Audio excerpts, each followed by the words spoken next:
Today I heard a woman complaining that men no longer respond to overt flirtation, that they ignore signals that women are interested, that they no longer approach women anywhere, never mind work or the gym. They don't even do it in bars or nightclubs, and they ghost on dating apps. Now, I would agree that this is in fact the case. What struck me, however, was that this particular woman seemed baffled as to why this was happening. Now, I don't know if she was trolling or not, but allow me to explain. Hi guys, welcome back to Stone Cold Prose, where we build better words, better thoughts, and better men. I'm Miles Watson, novelist and author of numerous award-winning series including Cage Life, Sinner's Cross, and The Chronicles of Magnus. I worked in Hollywood for 12 years, law enforcement for another 10, and now I break it all down and build it back better. So let's get into this. Way back in the day, my day, men and women were both inheritors of traditions and rules, official and unofficial, about how we were supposed to interact for the purposes of mating. What we were permitted to do and not do, what we should say and not say, how we should act and not act. These rules were fairly clear and everyone understood them, excepting the socially awkward or the obviously predatory. The women's liberation movement of the 70s expanded the game, but it really didn't change the rules. It simply empowered women to be more aggressive, or at least less passive, in how they approached finding mates. And I want to interrupt here to say that a basic understanding of feminism is crucial to grasping the societal dilemma in which so many frustrated and lonely people find themselves enmeshed in today. It's also at the core of a lot of male anger towards women. Now, this is not anger I share because I've mercifully aged out of the generational bracket which contains the most masculine grievances of today vis-a-vis women, but it is an anger that I understand and can speak about, therefore, with some objectivity. You see, we now live, according to some people anyway, in the era of fourth wave feminism. Fourth wave. The first wave was essentially a struggle for women to get basic rights. The second, which took place in my early youth, was about equality, especially equality in the workplace. The third was tied to things like gender roles, intersectionality, and diversity. And the fourth, and this is critical, was rooted very firmly in using digital activism to fight for women's causes, not excluding what should technically be a unisex cause, which is body positivity. It's not. And against sexual harassment. We'll be coming back to that later, but I want to qualify that for my own part, I was and am entirely on board with the goals of the feminism of my own era, second wave feminism. Now, by that metric, equality of opportunity and freedom of choice, that's second wave feminism as defined by me, I am absolutely a feminist with no apologies to anyone, and you can quote me on that. Now, as I said earlier, we of Generation X were fortunate to inherit a fixed rules set when it came to things like flirtation and dating, whether these were for casual sexual purposes or for the purposes of finding an actual mate. These rules were passed down in various ways, on the male side anyway, by grandfathers, fathers, uncles, older brothers, male teachers and mentors, older guys at school, and to some extent by entertainment, movies and TV. Also by friendly women who helped us crack the code by telling us what approaches worked and what didn't, what was acceptable and what was not. It was an oral tradition for the most part, and not less effective for being so. I was taught that almost any environment was suitable for approaching a woman, but the environment determined the approach. A dance, a bar, a nightclub, a pool party, a wedding, etc., and so on permitted more overt and direct moves, while places like gyms and later the workplace required much more subtle and nuanced methods. Since the burden of approaching remained with the man for the most part, even after the women's lib movement of the 70s, it was understood that men would step and women would choose, but women would not resent being stepped to if it was handled properly. It was also understood that when a woman rejected a man, she was to do so politely but firmly, and that the man was to understand and accept the rejection with a minimum of fuss. Pass it off with a remark like, hey, no harm in trying, right? This reduced the awkwardness for both parties. It was further understood that rejection also had nuances. because women were often taught to play hard to get in these old days. I remember laughing my ass off when my grandmother told me that in her day, a woman almost always rejected a man's first attempt, whether she was interested or not. This raised her own value in the eyes of the man, who was expected to persist despite the rejection. Men who were attractive but did not persist were scolded for quitting too easily. What's more, the woman was never to accept a short notice date on a Friday or Saturday night, because that implied she was not the man's first choice and that he was assuming she would be free and would not have plans on a Friday or Saturday. So basically, a man had to hear a lot of no's before he got a yes, and this was part of the game. This was understood. Now please note the word understood. A game cannot be played without understanding its rules. But to quote the computer in war games, sometimes the only winning move is not to play, and that brings us to the now.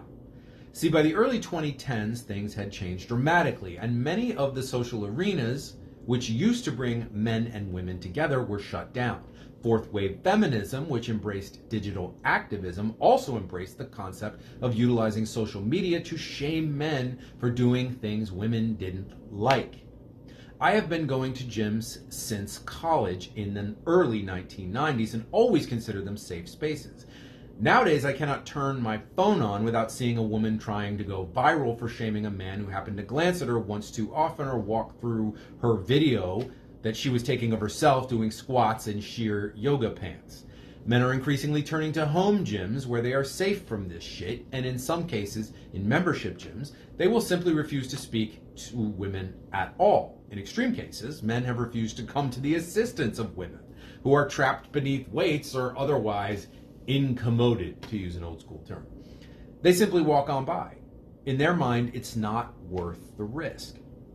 The workplace has likewise become a bad investment for young men looking to find love. It is too easy to get hashtagged when sexual harassment now means whatever HR wants it to mean in a particular moment, and everyone is responsible for the feelings of everyone else all the time, and you can literally get in trouble for not talking to someone as well as talking to someone in the wrong tone of voice. The rules don't make sense, so men are not playing the game. Now you see the pattern here. Gym is out. Work is out. Well, that still leaves bars and nightclubs, but statistics have shown that men are boycotting these places in large numbers as well, or going out to them but not interacting with women. They're just chilling with the boys. Why? Again, we come back to shame. Nobody likes being rejected, but being rejected by girl X while girl Y films you getting rejected and then posts it on 18 social media platforms to humiliate you before the entire world so she can enjoy a moment of clout is too much to ask of even a brave man. It's just not worth it. And this brings us to dating apps, the most popular but least organic way to meet a prospective mate. Dating apps are almost universally used and almost universally despised. The frustration with the apps is different for men than for women. The reason is because there are about 8 men on every app for each woman, which means women have an enormity of theoretical choices. This would seem to favor women, but the principle of aesthetics and hypergamy causes women to naturally gravitate to the best looking and apparently most successful men on the apps. Thus, 90% of women want 10% of the men, and these 10% men therefore have no incentive at all to settle down with one woman. Why the hell would they? If you have 8 or 9 women blowing up your phone, you can cycle through a roster more or less indefinitely and never commit. And that's what frustrates women. They go in looking for love and end up being used and then discarded. As for those 90% of unwanted men, they must compete for the remaining 10% of women, basically a hopeless task, and many of them soon quit the game entirely. Now, I admit, I laughed when I first heard the term incel and its definition, but having so many friends who are millennials and Gen Zers, I'm starting to get the sense of hopelessness that pervades some of their lives. It's a feeling of being unwanted, which can't help but affect their self-image. If confidence is sexy, then lack of confidence is unsexy, and people who are repeatedly swiped in the wrong direction are bound to have confidence problems. But the game is further complicated by a schism between entitled expectations and reality. It's a harsh truth of life that average people get average outcomes. Most average men know they are average and don't ask for the 1994 version of Pamela Anderson. Their expectations are realistic because experience tells them, often with great cruelty, how they rate with women. On the other hand, most average women, in my experience, have no idea they are average and demand men in the 8, 9, and 10 range because they confuse the ability to attract a man sexually with the ability to attract a mate, which is not at all the same thing. And this brings us to the fatal phrase of the modern dating era, which is settling. You never hear men talk about settling for the reasons I just mentioned. Women talk about it all the time because social media has lied to them and deluded them about their value in the dating marketplace. Mirror, mirror on the wall always tells them they are the fairest of them all. But again, most human beings are by definition average. And an average woman is not settling when she lands an average man. She is simply operating on her level. The tragic part of all this is that it strands so many people, both men and women, in loneliness. Men are lonely because women don't want to settle for them, and women are lonely because they refuse to settle. Nobody wins in an atmosphere of entitlement and delusion. Nobody. Now, one of the biggest problems men have with modern feminist outlook was actually best summed up by George Orwell, believe it or not, when he joked that rich people wanted to light the streets for the rich, but darken them for everyone else, kind of like Mr. Burns from The Simpsons. Some women dress very provocatively, but only want attention from the highest caliber of men. Now, I've literally seen women on TikTok saying, "How dare mid-level men stare at me? I'm not dressing like this for you." But it's a fact that if you dress in a way that naturally attracts attention, be it a clown suit or yoga pants, you will attract attention from everyone, not just the people you find attractive. You can't pick and choose. As one woman remarked recently on a podcast, sexy clothing has a blast radius. So what does all this have to do with feminism?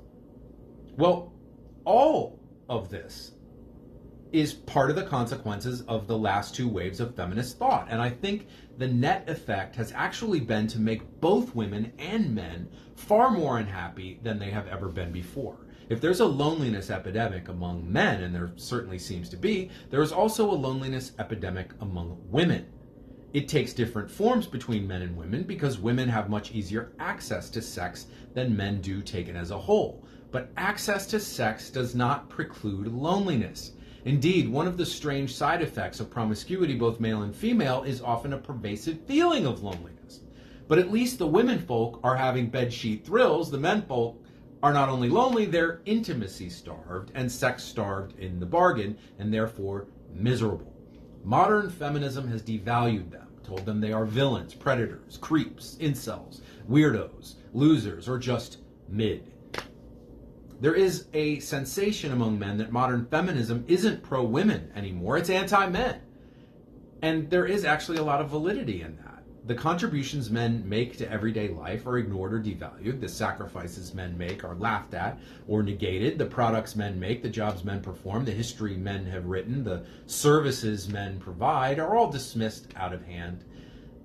Men are not asking feminism to celebrate us, just to appreciate what we bring to the table and to remember that just because you think a man is average, you don't have to treat him like shit. This is not a zero-sum game. You can be a champion of women and women's causes without attacking or dismissing men. But modern feminism seems unwilling to do this. And that, at least, is how a lot of men feel. Now, I am, as I said before, a second-wave feminist. I'm 100% on board with equality of opportunity for women and freedom of choice. But freedom of choice doesn't mean freedom from consequence. And equality of opportunity doesn't mean equality of outcome. You can do what you want, and I support your freedom to do so, but you can also take the consequences. So to get back to the women I mentioned at the beginning of this video, the one who said she couldn't understand why men didn't respond to flirting anymore, my answer would be, this is the world you asked for. This is what you wanted. 2 generations of feminism have led you to this moment. You told men to leave you the hell alone, and men did as you asked. Congratulations. Now you are alone. Hopefully your cell phone can keep you warm while you swipe. Folks, if you enjoyed today's video, please remember to like, subscribe, comment, hit the notification bell, and remember to check out my books. Link is in the description. Maybe, maybe not. I drop scripted content every Friday at 3 p.m., shorts almost every day, and unscripted rambles whenever rage moves me to do so. I'll see you next time. And until then, stay cool.